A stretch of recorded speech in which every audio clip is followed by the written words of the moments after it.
Británico de Buenos Aires al sector de imagen cardíaca.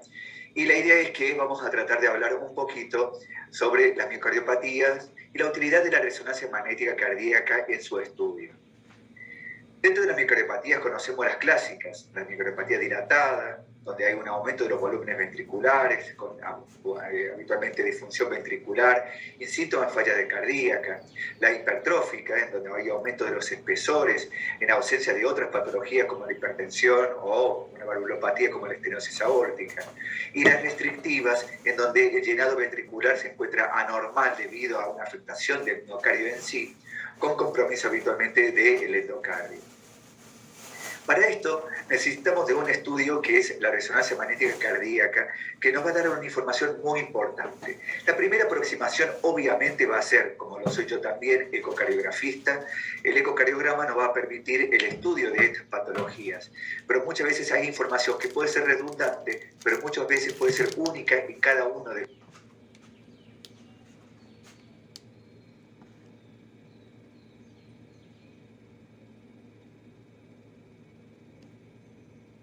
los métodos. Por eso la ventaja de la resonancia es que tiene un amplio campo de visión cardíaca, permite la valoración anatómica, la valoración funcional, la valoración de la deformación miocárdica a través de tagging o de feature checking, como vamos a hablar, la valoración tisular, la valoración sobre sobrecarga de hierro, valoración de perfusión, de efectos de llenado, necrosis miocárdica y valoración de valvular y de grandes vasos.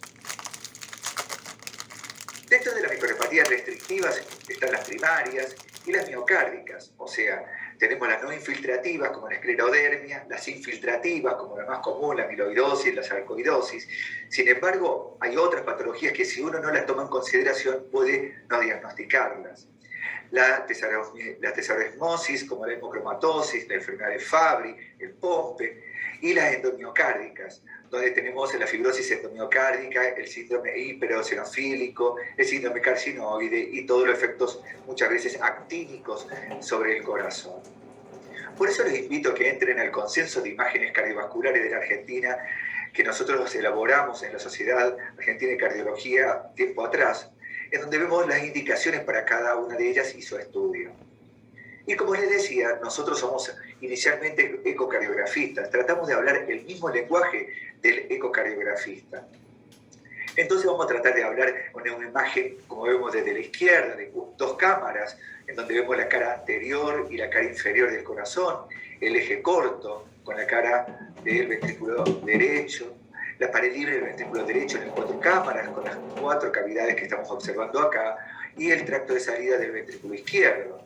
Vean acá que podemos valorar la pared libre del ventrículo derecho. Sin embargo, ante este gran campo de visión que tenemos, no solamente vamos a poder valorar la pared lateral, o sea, la pared libre del ventrículo derecho, sino la pared anterior, la pared inferior y hasta el tracto de salida del ventrículo izquierdo. Acá vemos la aurícula derecha, el ventrículo derecho, el tracto de salida y la arteria pulmonar, todo en un solo plano. Para eso sabemos que uno de los mayores determinantes es la función ventricular. Podemos nosotros, sabiendo que cada corte, desde la punta hasta la base, tiene un ancho y un largo, y la profundidad que utilizamos habitualmente en resonancia es de 8 milímetros, quiere decir que entonces tenemos un volumen. Y teniendo el volumen de fin de diástole y el volumen de fin de sístole, de no mediar ninguna valvulopatía de por medio, los volúmenes históricos de ambos ventrículos debieran ser prácticamente iguales, como estamos viendo acá, una fracción de eyección normal tanto del ventrículo izquierdo como del ventrículo derecho en estos cortes radiales que hemos hecho y que hemos correlacionado con el 4 cámaras. Pero no podemos quedar solamente en la función de cámara, sino también tenemos que considerar que está la función de fibra.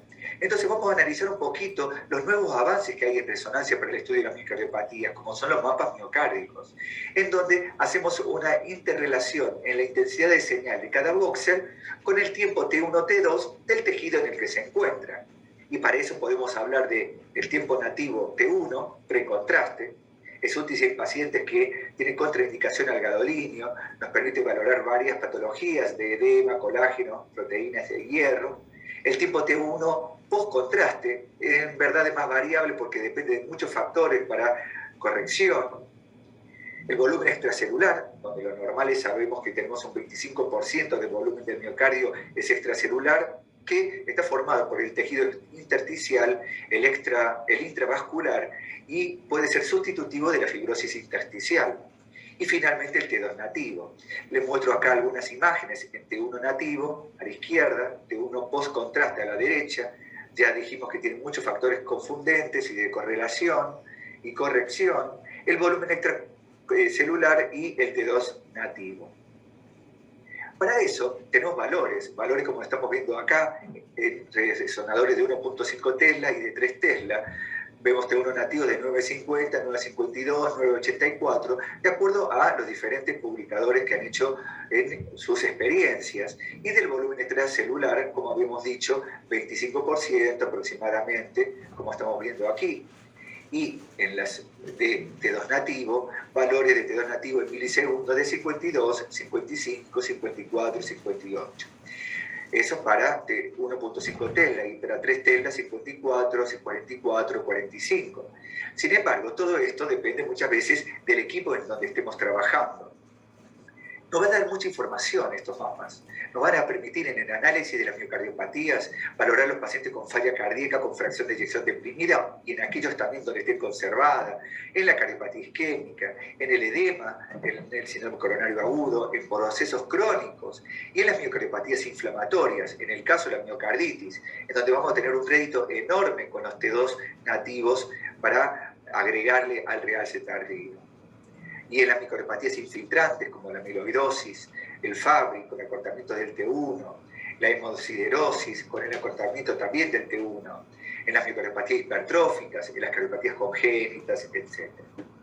Acá les quiero mostrar a ustedes cómo se ve la señal cuando tenemos ausencia de edema, y miren qué bien que se ve la hiperintensidad de señal con este mapa de color a nivel de la zona que corresponde a edema miocárdico, en este caso en un infarto provocado, para poder observar el edema que se presenta.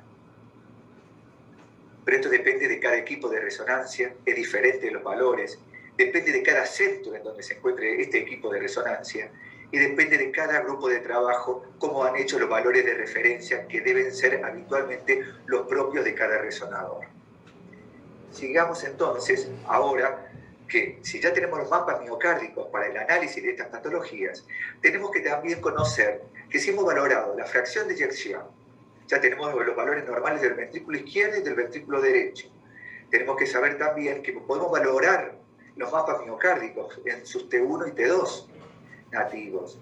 Pero también nos quiere valorar algo más que la fracción de eyección, sino algo que es la deformación miocárdica, o sea, la función de fibra, ya no la función de cámara, que es la fracción de eyección, sino la función de fibra, y acá es muy importante, porque habitualmente lo primero que cae es la función de fibra, para luego finalmente caer la fracción de eyección, que es la función de cámara. Entonces podemos predecirlo previamente con estas secuencias. Y para eso tenemos dos tipos de análisis, que son las bandas de saturación miocárdicas, que hace muchos años, allá cuando en el 2001 estuve en el San Pau de Barcelona formándome en resonancia, hacíamos tagging miocárdico, pero todavía no podíamos ponerle número a lo que observábamos. Veíamos la deformación menor o mayor, pero no podíamos ponerle número. Y eso permitió que la ecocardiografía tomara esta gran idea y la pudiera desarrollar en la secuencia de speckle tracking, como hicieron en ECO. Pero afortunadamente actualmente se han agregado también la secuencia de feature tracking.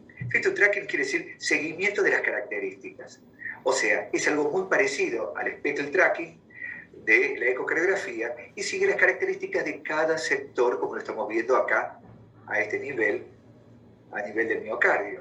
Entonces, con esto vamos a poder analizar la función de fibra y entonces vamos a poder valorar la deformación miocárdica, como estamos viendo acá. Lo que no se contrae queda perpendicular y pierde perpendicularidad en las líneas cuando hay deformación, como estamos viendo acá, en los diferentes segmentos del eje corto y también en el ventrículo derecho. Más allá de que el ventrículo derecho tenga un espesor tan delgado como de 3-4 milímetros, se puede analizar muy bien. Y en la secuencia también de feature tracking podemos hacerlo en los cines, pero con esta calidad de señal. Muchas veces hacemos speckle tracking y strain por ecocardiografía y tenemos la dificultad de la ventana, en resonancia esa dificultad no la tenemos y podemos analizar cada uno de los sectores para tener en este caso, en el eje corto, el strain radial y el strain circunferencial, como estamos viendo en estos valores, y tener también la deformación de los segmentos a nivel de 4 cámaras para tener el strain longitudinal, como en este caso que nos dio menos 17. Acá podemos observar también que podemos analizar la deformación de la pared libre del ventrículo derecho. Esto es importante porque muchas veces tenemos los pacientes con hipertensión pulmonar y que la deformación disminuida del ventrículo derecho predice antes que la caída de la fracción de eyección el pronóstico del paciente. Entonces es un muy buen subrogante para el análisis de estos pacientes con hipertensión pulmonar. Podemos analizarlo en cada uno de los segmentos, porque estamos diciendo que tenemos un amplio campo de visión. Y entonces, todas estas miocardiopatías las podemos analizar muy bien. Fracción de eyección, mapeos miocárdicos, strain por tagging y por feature tracking. Podemos analizar, como les decía a ustedes, el ventrículo derecho, ya sea por feature tracking, por cines, con esta calidad de contraste entre la sangre y el músculo, como estamos observando ahí en el ventrículo derecho, o como lo podemos observar acá por strain, por tagging miocárdico. Acá también lo podemos observar en cada uno de los segmentos, en las diferentes patologías que vayan afectando a las diferentes entidades que vamos a ver ahora. También podemos analizar la función de reservorio, podemos ver cómo se está alterando la función de reservorio de la aurícula izquierda, en este caso, o también lo podemos hacer a nivel de la aurícula derecha, especialmente en los pacientes con hipertensión pulmonar o diferentes patologías. Este es un estudio interesante que publicamos en mi servicio, en donde en los pacientes que tenían miocardiopatía hipertrófica, muchas veces cuando uno recibe un informe ecocardiográfico, dice paciente que tiene fracción de eyección conservada porque tiene 72% de fracción de eyección. Y ya sabemos que en las miocardiopatías hipertróficas, la fracción de eyección son supranormales porque afecta la cavidad se achica y fácilmente se acorta debido a los segmentos hipertróficos. Pero cuando analizamos el feature tracking y el tagging de estos pacientes, la deformación se encontraba severamente disminuida. Entonces, nosotros en nuestro laboratorio de ecocardiografía decimos que el paciente tiene una fracción de eyección conservada o supranormal, pero con strain disminuido, y entonces le estamos dando una información al médico que recibe el informe. Y siempre que nosotros hagamos los estudios de feature tracking, como les mostraba hace un momento, conviene siempre hacerlo antes del contraste, porque el contraste, al tener menos relación la sangre con el músculo que ya tiene el contraste circulante, pierde sensibilidad. Entonces, siempre que hagamos la secuencia del feature tracking para strain miocárdico, lo tenemos que hacer sin contraste. Y para ahora que le hice toda esta introducción teórica de todo lo que podemos hacer para analizar una miocardiopatía, les quería mostrar varias entidades que podemos observar, como estamos viendo acá, unos hallazgos comunes, como son la presencia de criptas miocárdicas, muy comunes a nivel de la cara inferior y basal del ventrículo izquierdo. Y sabemos que muchas veces estos pacientes se han observado que tienen una predisposición, una tendencia hacia el desarrollo de arritmias ventriculares. Entonces, es un hallazgo, pero es un hallazgo a tener en consideración, especialmente si el paciente se encuentra en estudio de arritmia ventricular. La patología tan común y que uno ahora no nos da el tiempo para desarrollarla, para ver todos los criterios que tenemos diagnóstico del ventrículo izquierdo no compactado, como estamos viendo acá en una niña de 16 años de edad con insuficiencia cardíaca, clase funcional 3-4, que estaba en plan de trasplante cardíaco cuando hicimos este estudio, donde veíamos la severa no compactación con un adelgazamiento de la pared enorme del miocardio compactado. O este otro paciente, en esta entidad que es la enfermedad de Chagas. El paciente venía por arritmia ventricular y cuando hacemos el estudio, la función ventricular impresionaba conservada. Sin embargo, había una disminución en la segmentariedad, difícil de ver a veces la punta a través de la ecocardiografía, como estamos observando a este nivel. Y entonces, ¿qué vimos cuando hicimos el realce? realce intramiocárdico a nivel de los segmentos basales y del subepicardio a nivel de la punta. Y esto no sería raro que en un futuro desarrollara un aneurisma ventricular izquierdo, debido a que finalmente, por las condiciones de tensión parietal, son los segmentos que finalmente se pueden ir dilatando, generando un aneurisma ventricular. Sabemos que, obviamente, no es una miocardiopatía, pero la cardiopatía isquémica muchas veces es una de las más prevalentes en el estudio, como este infarto de cara inferior, con este trombo en la punta del ventrículo izquierdo, como estamos observando a este nivel. Pero ¿para qué le hago esta intro?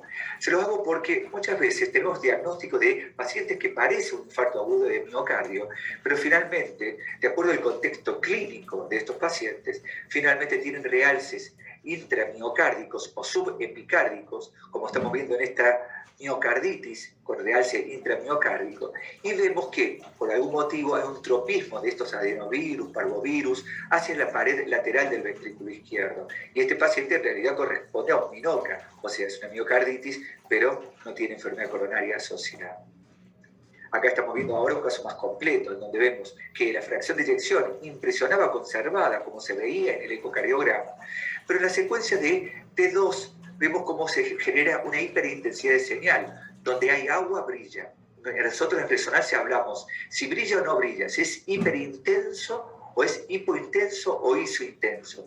En la secuencia de T2 veíamos un edema importantísimo a nivel de la pared lateral. Y la de realce tardío veíamos perfectamente el realce a nivel subepicárdico, como lo vemos acá en la imagen de 4 cámaras. Un buen caso de miocarditis, como el que estamos observando.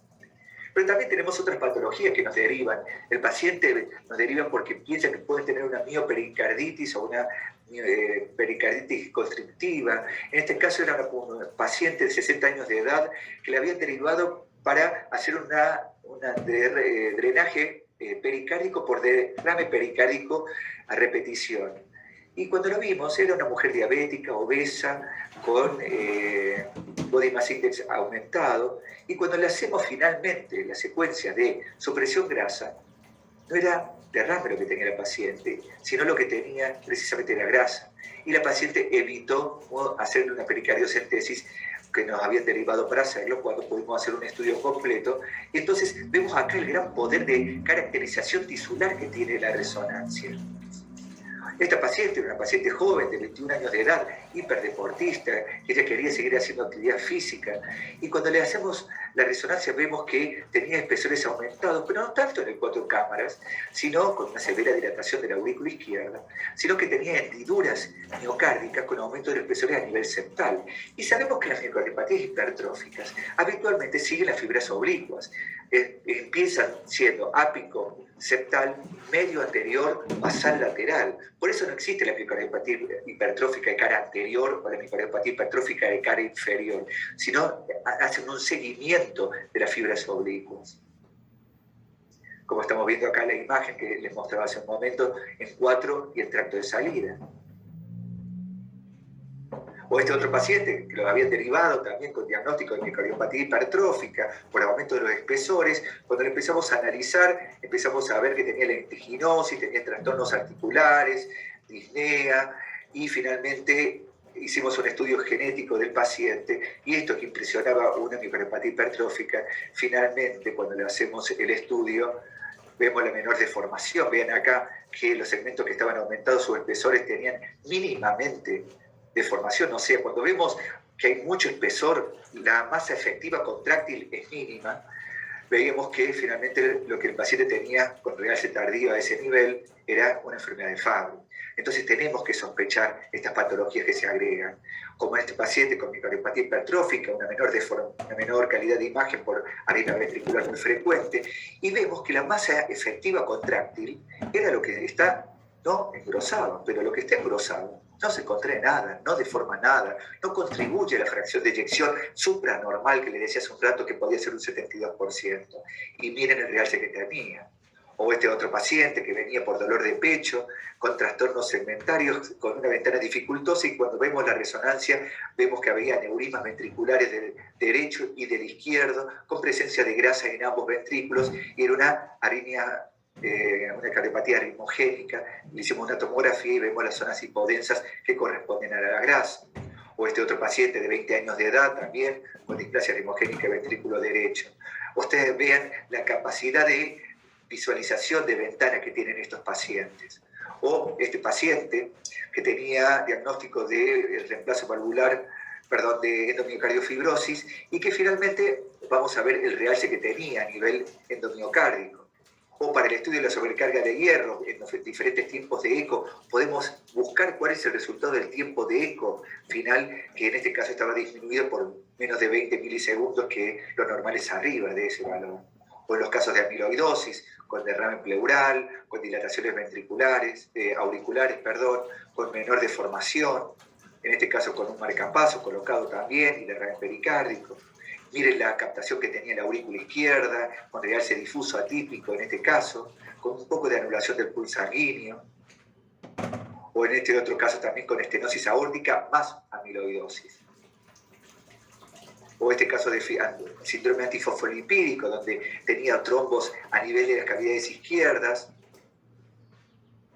y veíamos también que el trombo era enorme, tenía trombos también a nivel de cavidades derechas, y acá estábamos viendo realmente un síndrome antifosfolipídico catastrófico, con múltiples infartos. Y para terminar, una plástica mitral que quería saber la función ventricular, y algo llamaba la atención, un pequeño cruzamiento a nivel de la punta del ventrículo izquierdo, y lo derivaba para ver si la fracción de eyección que se veía por eco era normal o no para este paciente que tenía un hemianillo. Y cuando vimos esto dijimos, a ver, vamos a interrogar al paciente, y el paciente tenía un ligero antecedente de hiperosinofilia, y cuando vemos todo, tenía un realce endomiocárdico, y tenía una endomiocardiofibrosis agregada a su plástica mitral secundaria a su prolapso mitral. Miren toda la información entonces que aporta la resonancia. Entonces, como conclusión, les dijimos que el amplio campo de visión que tenemos es enorme, tanto cardíaca como extracardíaca.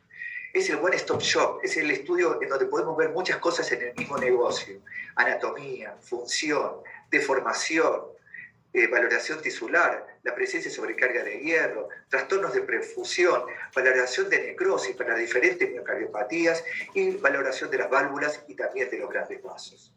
Bueno, agradezco mucho su tiempo, siempre a su disposición para cualquier consulta, y espero que le haya sido de utilidad la charla. Muchas gracias.